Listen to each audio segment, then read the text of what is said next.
Well, thank you for giving me this opportunity to talk. And well, first of all, I'd like to say that I'm not a game developer, so you must know that much better than I. What I do is to study everything that is going on between art and brand and marketing innovation. And what I try to do is to inspire people that are developing games um, to increase their tools, how to promote their games and how to turn it into a differentiate product in terms of marketing and also in terms of art. So my speech is going to be about that. And what I'm going to talking today is first about the art mindset versus marketing. How can we just link those two things? And I'm going to talk about what art mindset is and etc. Second, I will present the Biophilia project by Bjork, which is the Icelandic singer that she developed an application that I have studied, and I will show you how she did it and what is behind it in terms of marketing, in terms of brand innovation. And to finish, I will also bring some examples that are not necessarily from, well, the first one is not necessarily from the digital and game works. It's from Louis Vuitton, where I made my internship, and because I have a very strong work within art, and I will show you how they do this. Because when you are talking about brands, it doesn't matter if it's digital or not digital, it's a brand. So they are working very hardly within the art world. I will tell you how they are doing this, and I will end my speech talking about the Google Cultural Institute in Paris, which is a differentiated way to treat art in digital environments, right? So let's start. And also, if you have some questions, you can just stop me, or there's no need to wait for me to get into the end. So, if you talk about the art mindset versus marketing, I took first the definition, a very simple definition of marketing, which says that the marketing is the management process through which goods and services move from concept to customer. What you have here is a thought that says that you have to create something that needs to be used for something and needs to get profits from people. It means people need to buy it. So it's a very objective and direct principle that in the end will be evaluated as good or not if it sells. So in terms of money here, we're talking about money. But on the other hand, we have the definition of art, which is associated with a deviant function, which means to turn every corner that we haven't know yet. It is a catalyst and an accelerator of our faculties of feeling and thinking and acting. It means have to touch people's feelings and touch people's minds, not necessarily to, well, to achieve a pragmatic objective in the end. So the question is, how can we unify those two worlds? Marketing and art. I mean, selling and creating things to touch people independently of any background interests. So if you go back to the history, we will see that this guy, Andy Warhol, he did it in the 60s with the pop art. So he said, okay, I'm an artist and I'm here to sell. So he was the first one who assumed that. And he created this movement that has been inspiring us since today.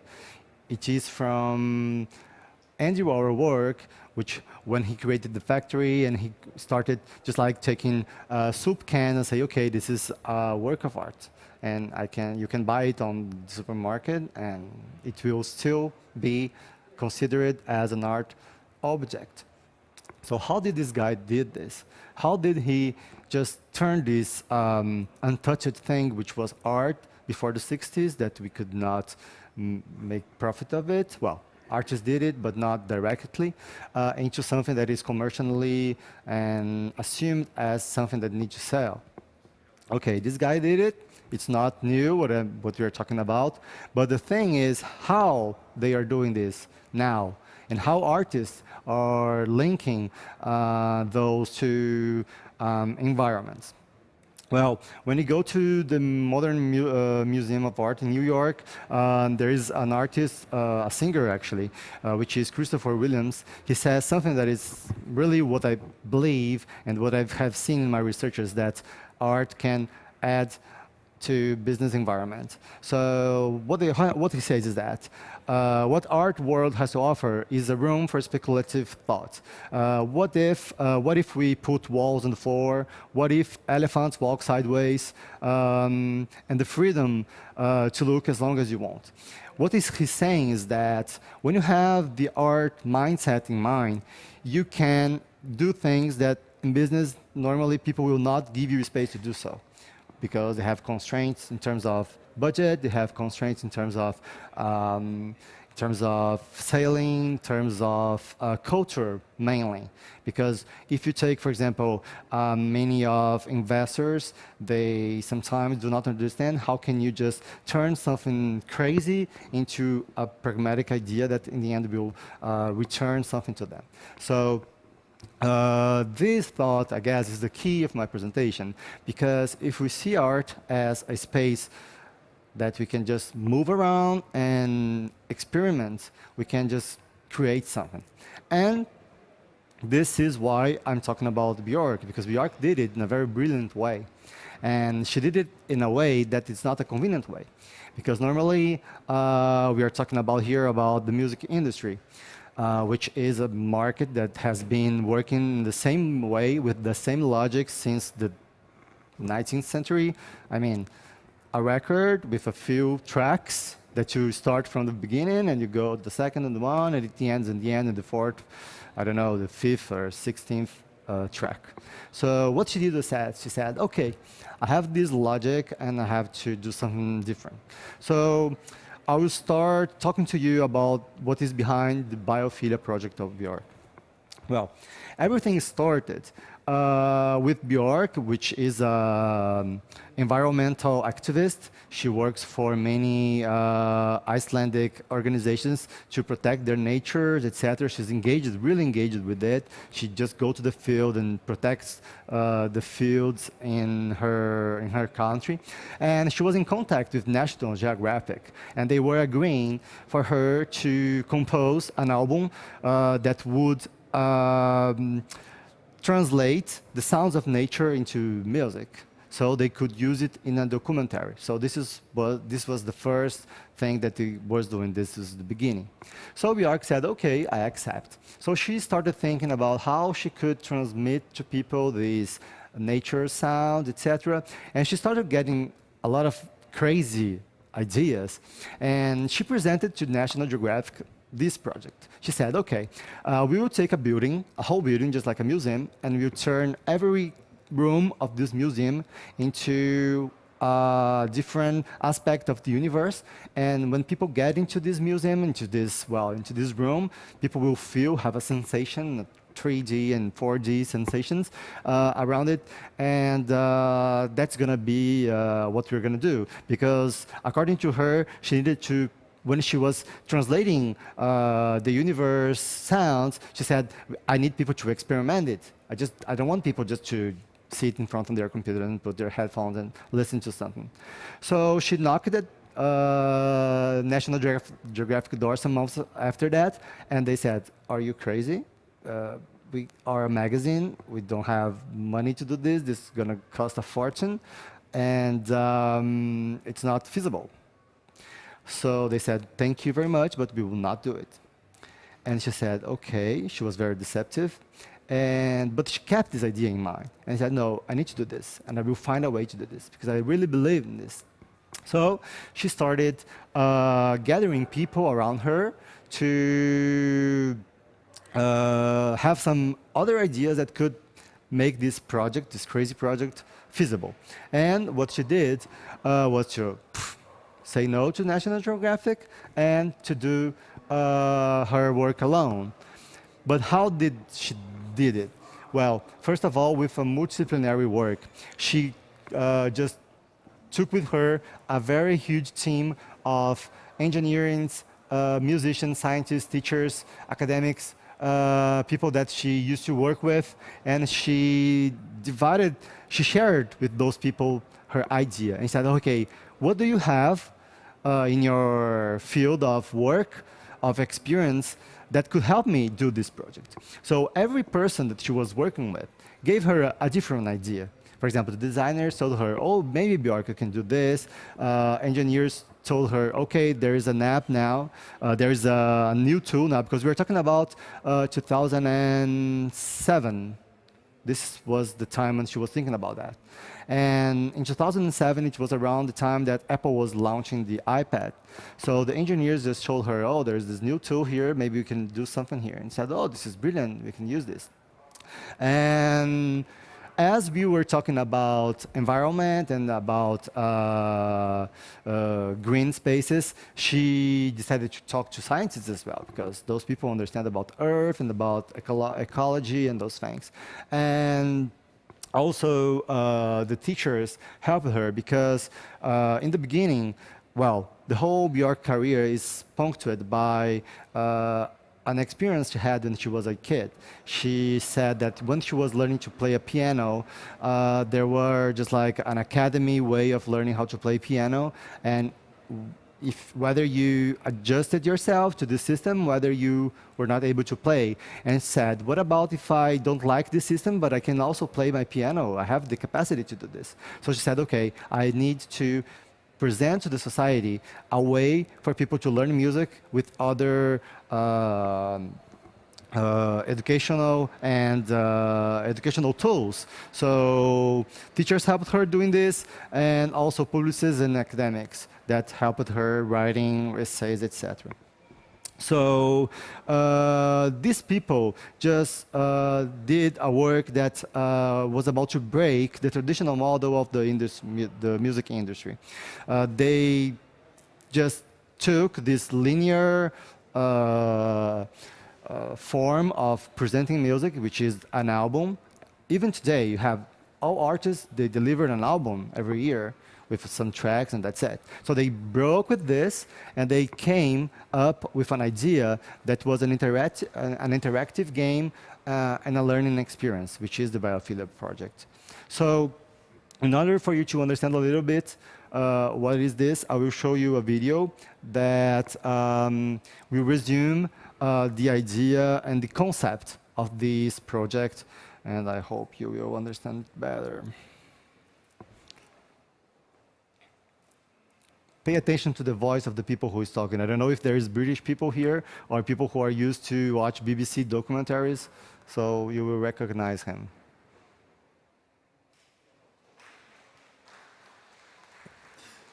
Welcome to Biophilia, the love for nature in all her manifestations, from the tiniest organism to the greatest red giant floating in the farthest realm of the universe.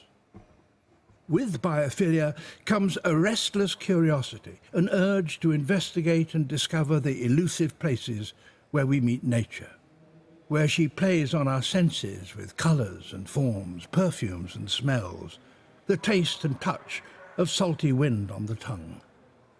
But much of nature is hidden from us, that we can neither see nor touch, like the one phenomenon that can be said to move us more than any other in our daily lives: sound.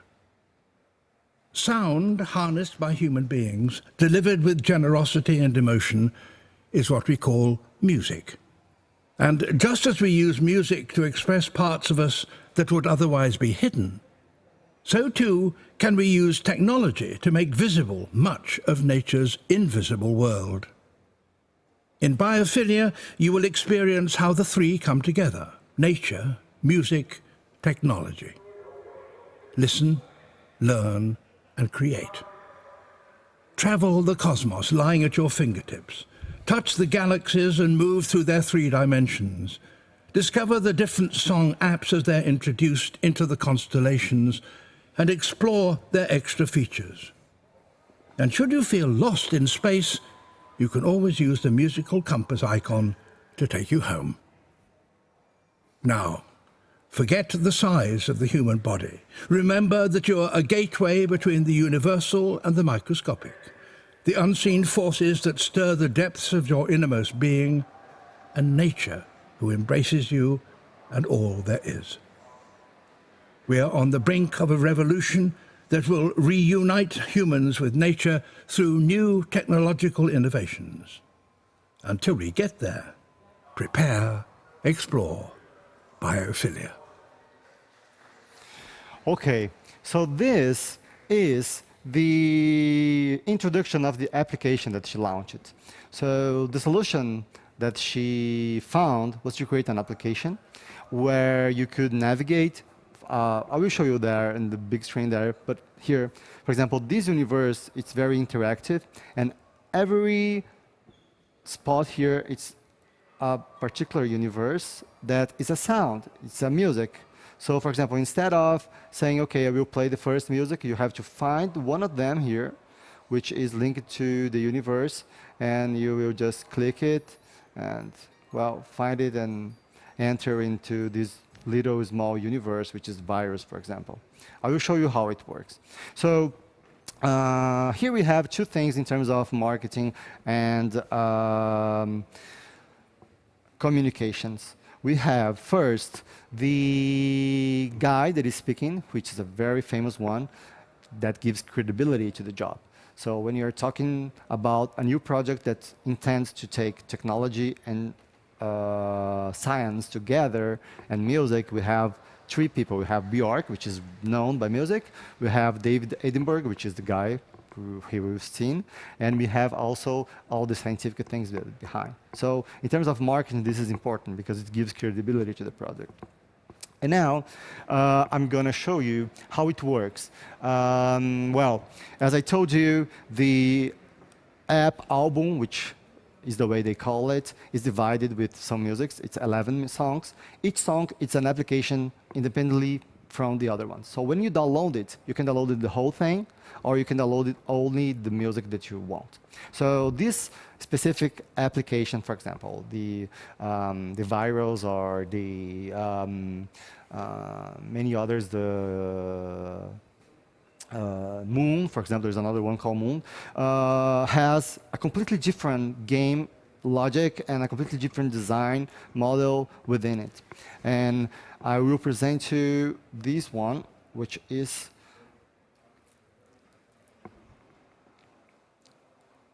the tutorials that they offered on the internet, so you can understand how it works and also helps you to understand the concept behind. We are going to see now the developer of the application talking, which is much better than I in terms of technology tools that he used.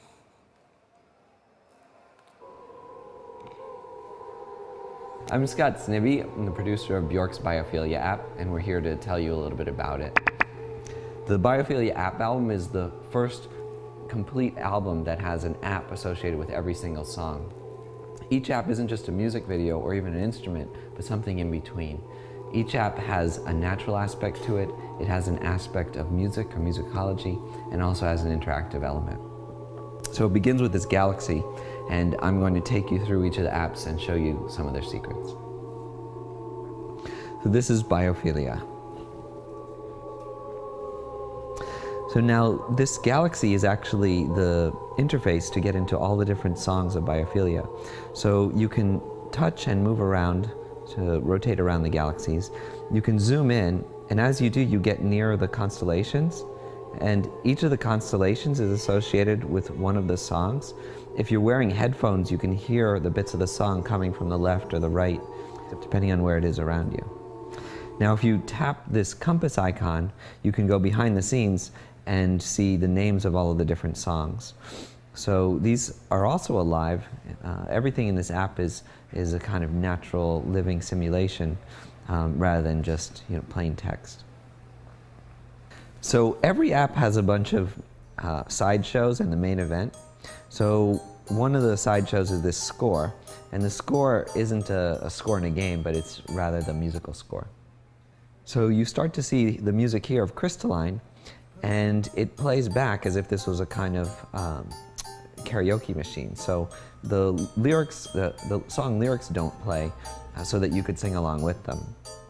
Now it's also possible for you to turn off the music and just hear a click track, and that way you could put this on a piano or some kind of music stand and actually play along with it with any instrument that you like.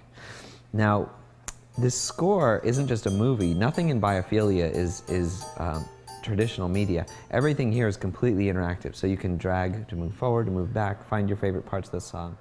Now, another way of looking at this score is with this animation. The animation is a non-traditional score. This can be a kind of guide, if you turn down the volume, to also playing or singing the song yourself. Now you might say, well, this is really beautiful, but it's not necessarily an easy way to understand music. Well, Bjork actually uses this representation when she's on stage. Her and the singers and the other musicians use this abstract score to guide them rather than that traditional musical score. Now you can also see the lyrics themselves by pressing that lyrics button. The lyrics are really beautiful poetry and worth poring over when you have a little extra time. So that's the tour of the Biophilia, how the main interface works.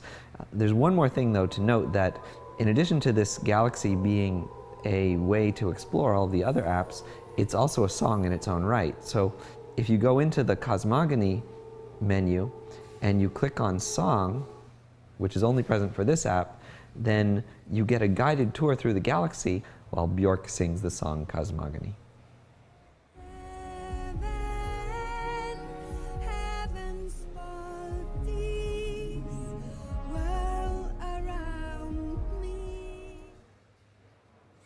Well, so as you can see,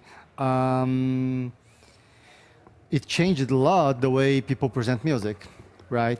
Because first, you can interact with it, you can create your own songs, you can change it, and also you can have the ability to play with it, because there is always a game linked to every song. And in terms of marketing and communications, divulgation, there's two main things here that is important to share.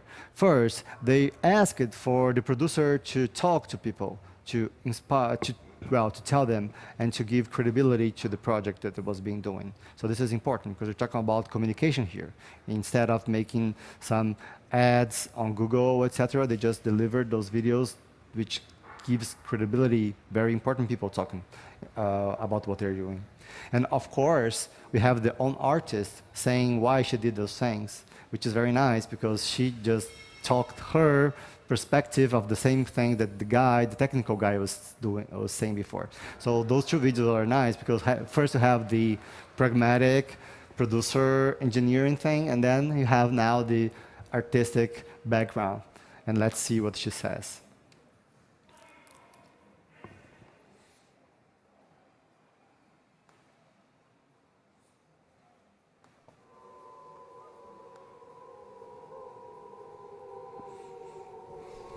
This app is called Thunderbolt, and in this song, with a Tesla coil, we made like real lightning, which plays the bass line in the song. But in the app, you can touch a lightning and change the range of the arpeggio, have it either like wider or deeper, or faster and slower.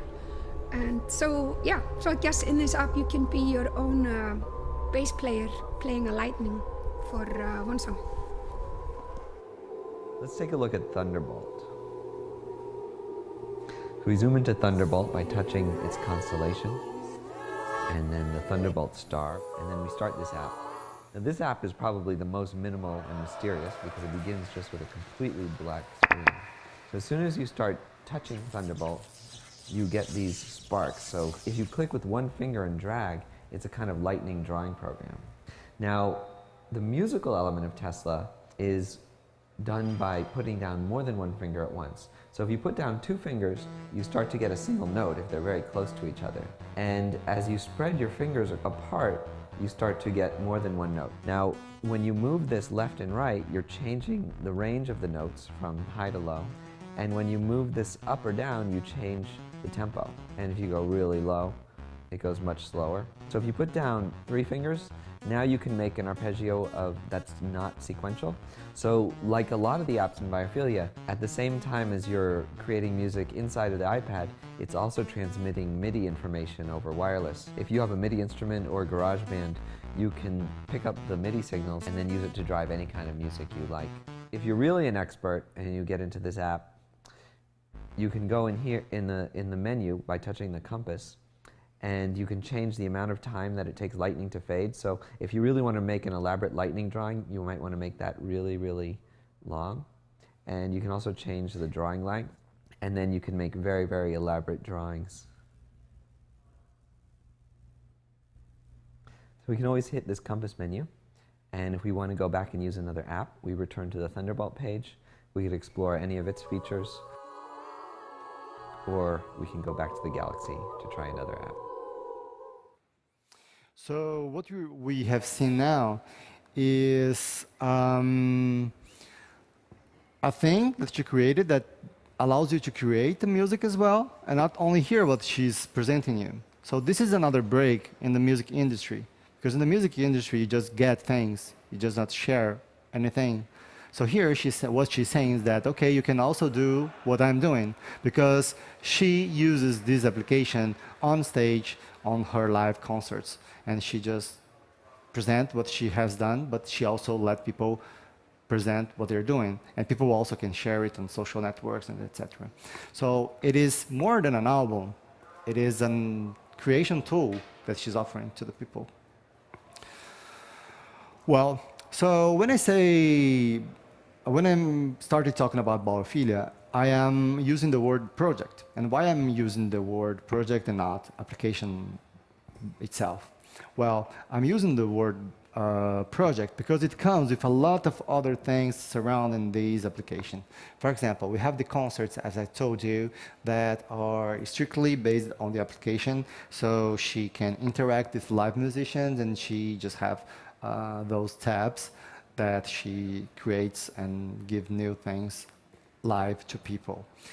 She also created around it an educational program. This is very interesting because, as you've seen, this is an educational tool because you can teach people how to make music, not necessarily with a piano anymore, but with an application, which now we can have many others, but back in 2007 and 2008, it was very disruptive thing. And the other curiosity about this is that in Iceland, Reykjavik city adopted this project as its regular curriculum of music teaching. So now if you go to Iceland and if you are a 5-year-old kid, you will use this in your class because they are adopted it as an official tool. Also in Argentina, and I guess in another country, I guess it's Norway, maybe. Yeah, in Buenos Aires, they are using this as well. So another tool that she created around this project is a book.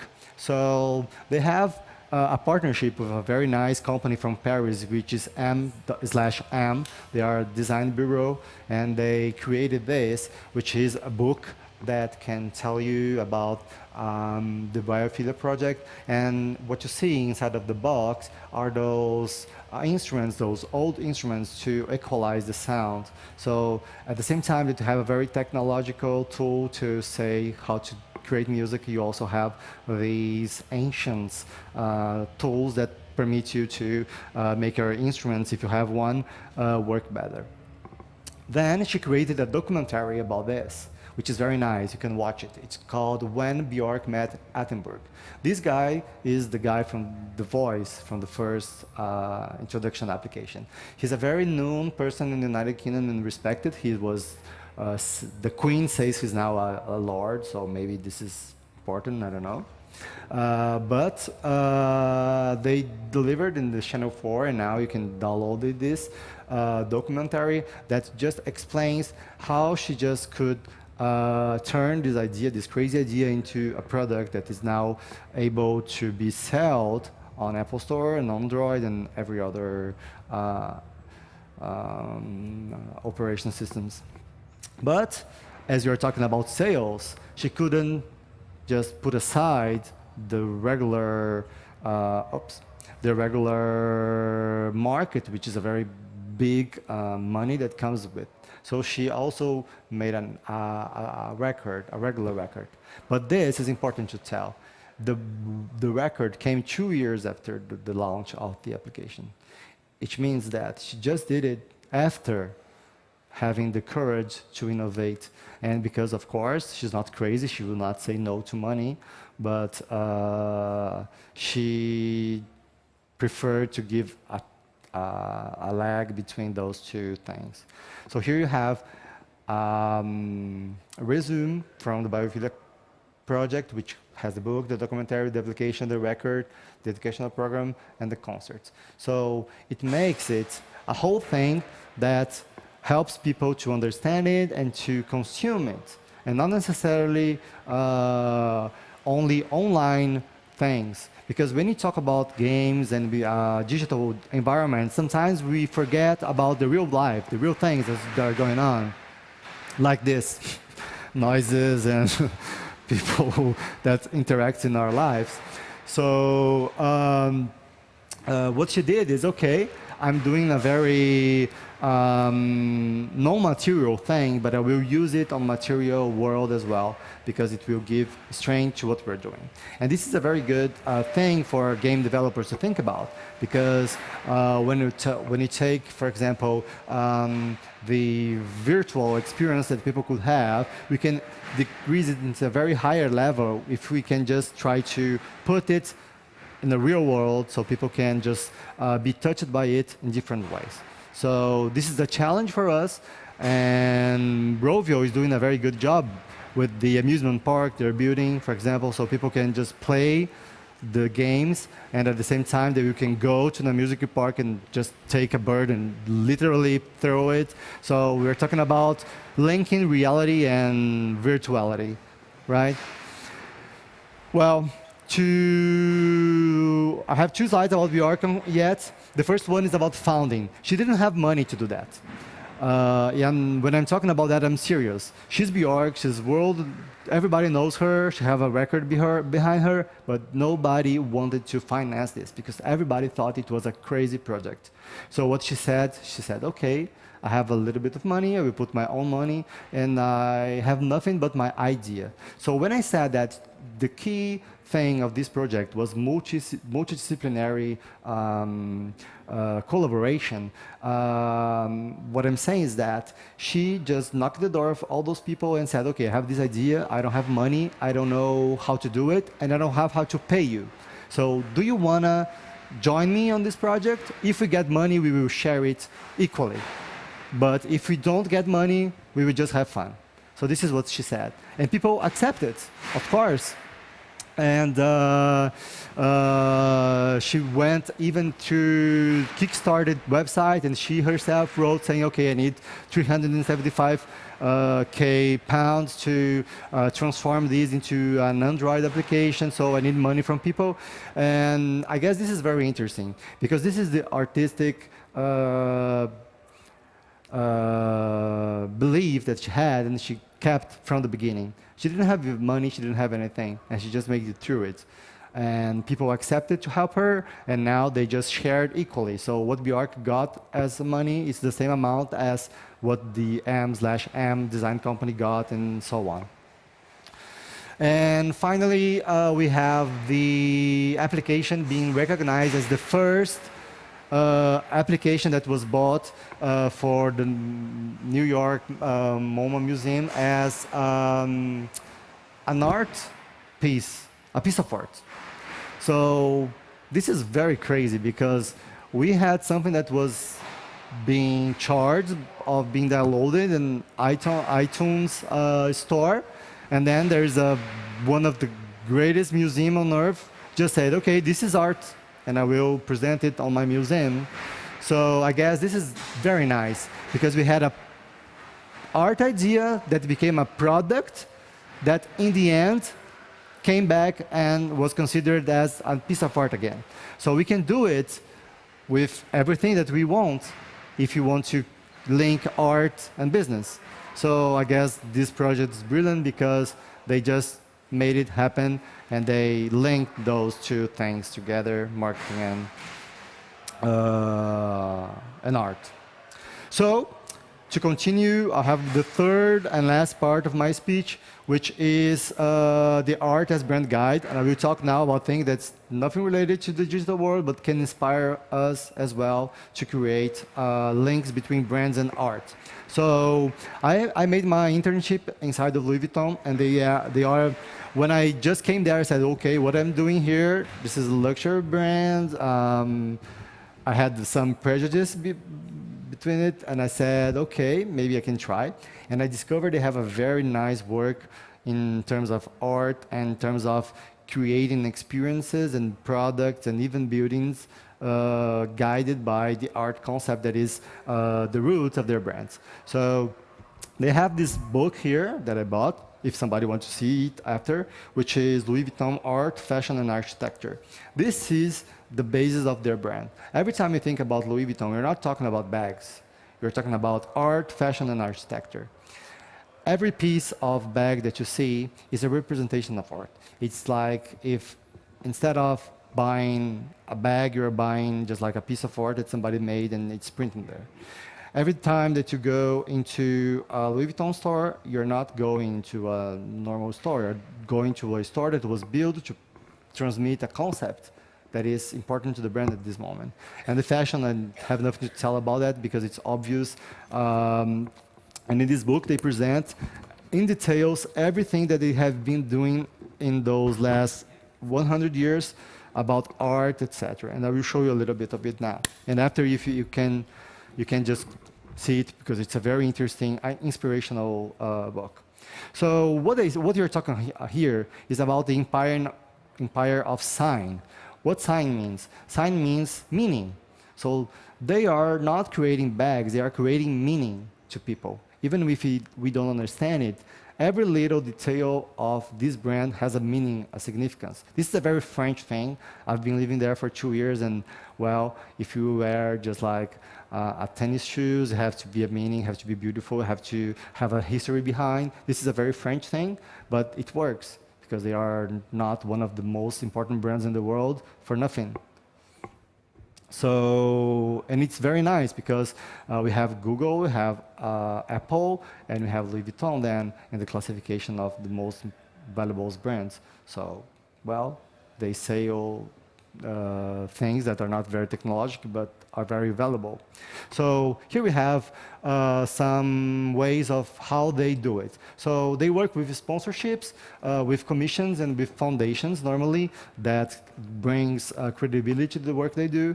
And also, they have these as their main focus. They have the Louis Vuitton as the art of travel. So the company started with the bags so people could travel better. So they said, okay, how can we expand this concept of travel within our work?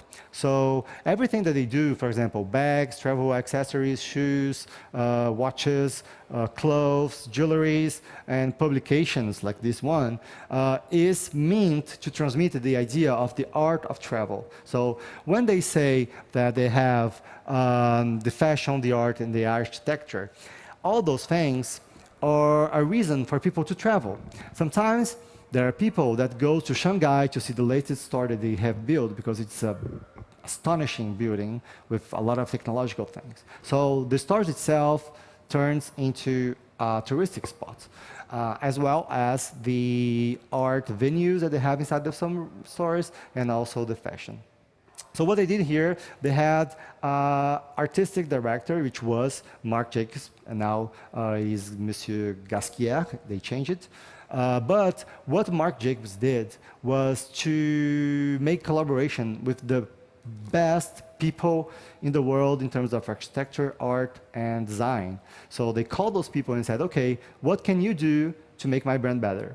So I guess this is an inspiration for game developers as well, because sometimes we just work with engineers, we just work with people that geeks and people that love games, but we forget that the world is much bigger, and we have people that could bring new things to our development things. I've been suffering this because for a while when I was working with Bjork, project, I said, okay, I can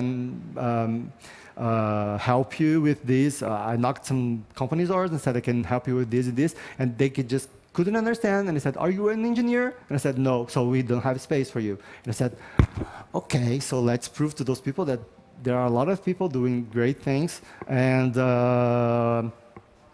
we can move on. So here we have how they present those artistic views in shop windows, inside specific installations for stores. They have some art spaces, and also they have the acquisition of works that have their own collections. So here you can have some examples, for example, of architecture. Here we can have the new thing that they are building in Paris, which will be an art center. So this will be for sure a new touristic spot in Paris. So it can valuable their brand in terms of travel.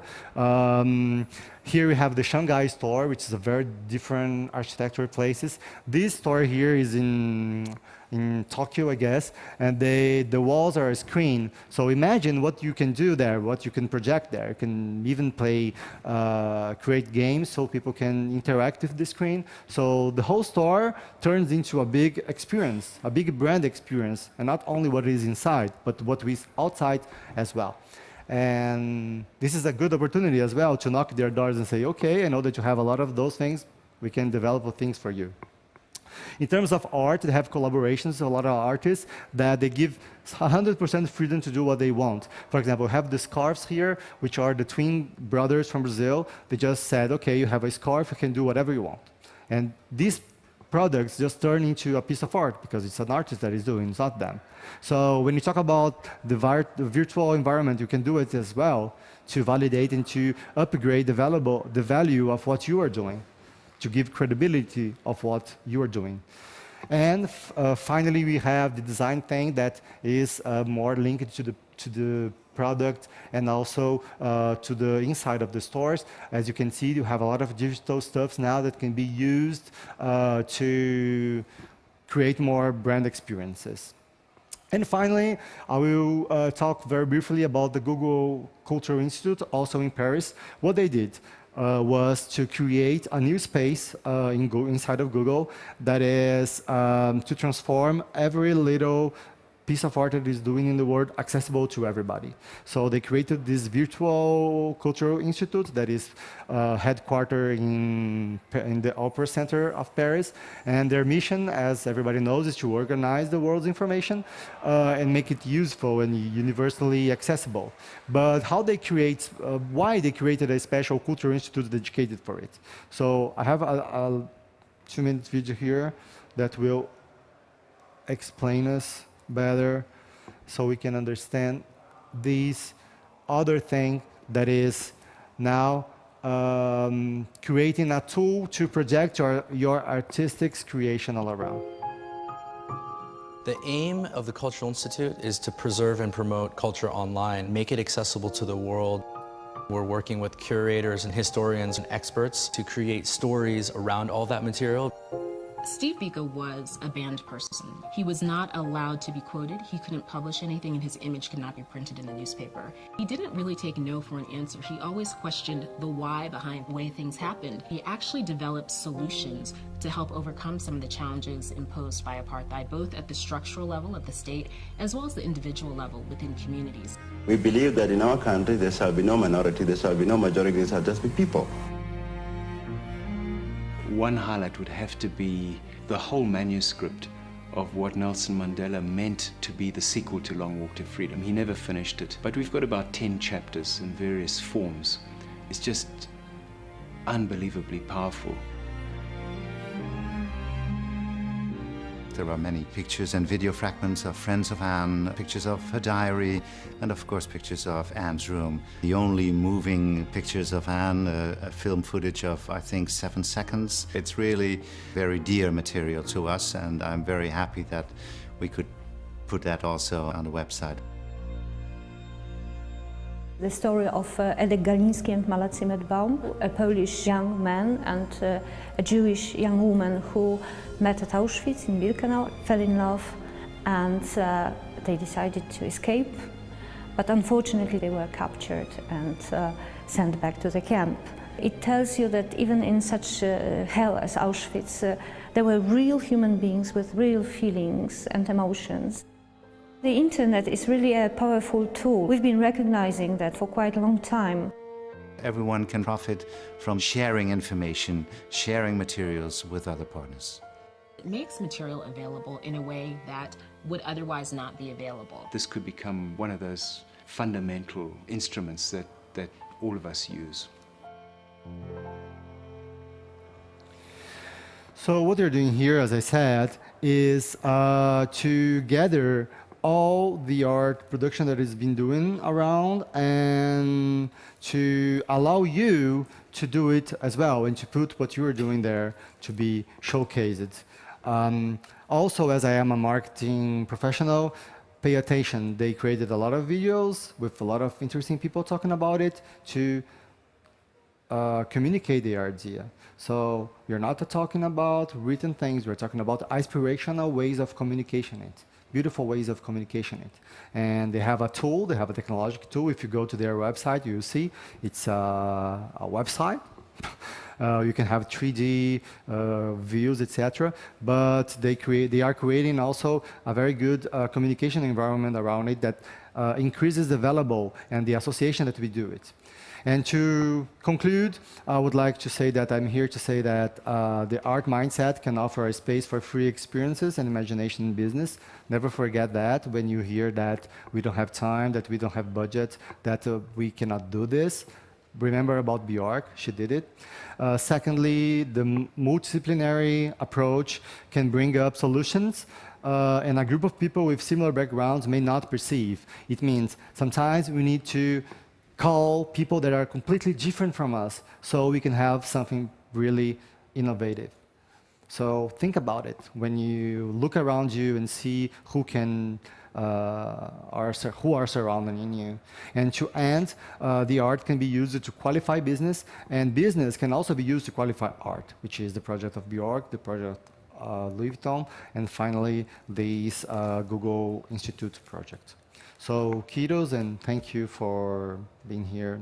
I have a blog here also. You can go there and check everything that I put there is linked to those aspirational concepts, people that are creating things that we haven't thought before and that we can turn it into products and etc. So thank you very much.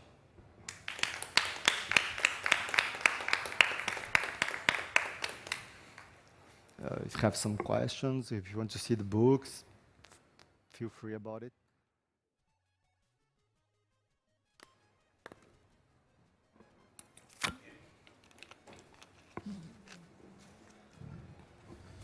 How successful was this project commercially?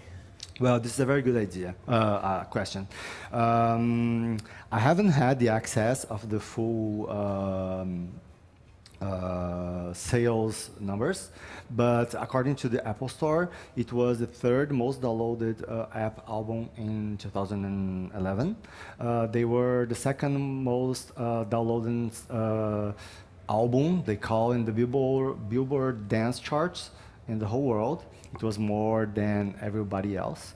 So I don't have the number, how many money they got, but they have very top positions in Billboard scales and on downloads in Apple stores. This is important as well because when you're talking about this innovation, we are talking about something that's really new that people don't even know how to use it. For example, me, myself, even if I am very used to those technologies, it's a little bit complicated to use 100% of what the tool can provide us. It's just like Photoshop on the first time. You just arrive there and said, okay, what can I do? But the more you use it, the more you know how to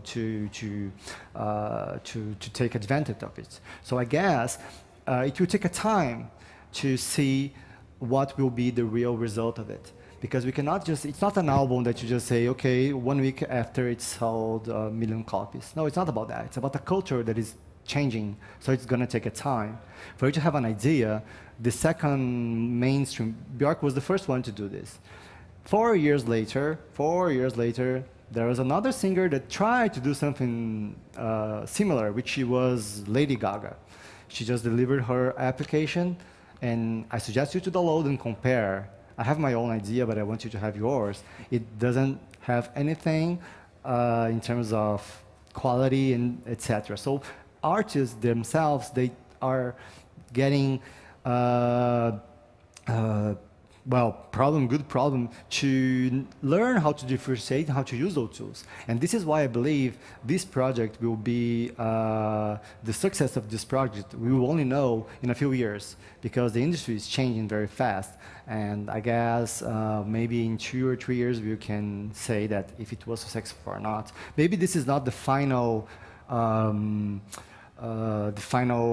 form of it, but it will surely make it through and make other people just say, okay, I need to do something as well, and well, maybe we have something new. Bjork is launching in a few months her new work, so take a look at it. Maybe it will be something even different from it. But I guess this is a cultural thing more than a number thing in this first evaluation of the project, in my opinion.